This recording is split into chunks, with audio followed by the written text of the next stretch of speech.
welcome back. A suspect is dead after ramming a truck into Temple Israel in West Bloomfield, Michigan. Police say security at the temple shot and killed the attacker, but one of them was left injured.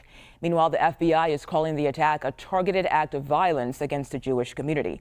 Michigan Governor Gretchen Whitmer joined law enforcement at a news briefing this morning, and she called the attack anti-Semitic.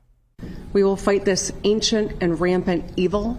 We will stand together as we do it, and we will call it out. We must lower the rhetoric in this state and in this country, especially at this moment where we've seen such a rise in anti-Semitism and more attacks on the Jewish community. I want to bring in Rabbi Jen Lader, who joined the Temple Israel clergy team more than a decade ago. Rabbi, thank you so much for your time today. And first off, I am so glad that you and so many others are safe. And just watching this live yesterday, it was very clear that you guys had a plan when it came to an emergency situation like this. So can you describe the harmony between staff, security, and police that ultimately saved countless lives? Yes, we are absolutely grateful that the protocols that we put in place worked so beautifully, from our active shooter training that we offer regularly to our preschool teachers, to our clergy, to our staff at the synagogue, which actually took place just a few weeks ago, to our incredible security team led by our full-time security director, who makes sure that our building is secure and that we are able to lock down in an appropriate way to protect our kids. It's really a miracle that everything worked exactly the way that it was supposed to work, and that nobody was seriously injured. Yeah, glad to hear that what would have been a huge tragedy was averted yesterday. I want to ask about the kind of support that you are seeing from within and also outside Temple Israel right now. It's a great example. I'm speaking to you from our wonderful neighbors, Chaldean Community Center across the street from the synagogue.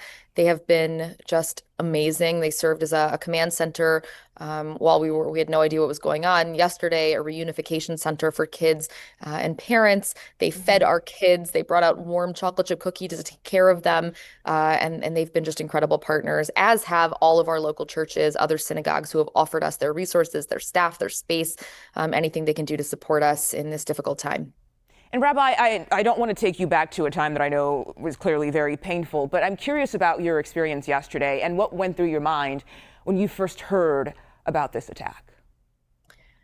You know, it's a nightmare to get a text from your colleague who's hiding under her desk in her office that there's an active shooter in your place of worship, where your kids were in preschool, and where you raised your family, and we love our congregants and our members too, and it is an actual nightmare, a nightmare that I've had, and to get that text and to fly into action, and for the whole clergy team to gather here at Shenandoah so that we could be as close as we could, and as supportive as we could. It was a really wild situation, but really the overarching emotion that all of us are feeling, really all of us, everyone in the community, is just absolute gratitude for the heroic actions of our security team, literally running toward active gunfire, putting themselves in the line of fire to protect us and to protect our children. We're just really grateful. And Rabbi, sometimes you hear about situations like this, but it doesn't really hit you until you see photos or images of what's going on. Yeah. And I remember yesterday seeing those young kids, with whether it was their parents or even teachers, just holding them and moving them out of the building. And that touched me in such a deep way. And I'm curious about how those kids are doing.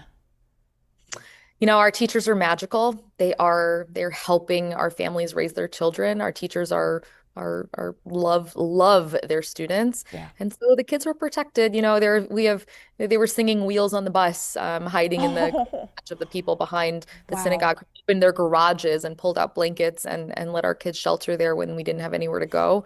And our kids are amazing, and they're resilient, and their teachers are superheroes, keeping them calm and collected. Many of them, most of them don't really understand what happened yesterday, but saw it as an adventure. And so we're really lucky to have such incredible teachers in our early childhood center. Yeah, so glad things ended the way it did. Rabbi Jen Lader, thank you so much for your time today. We appreciate it. Thank you for having me.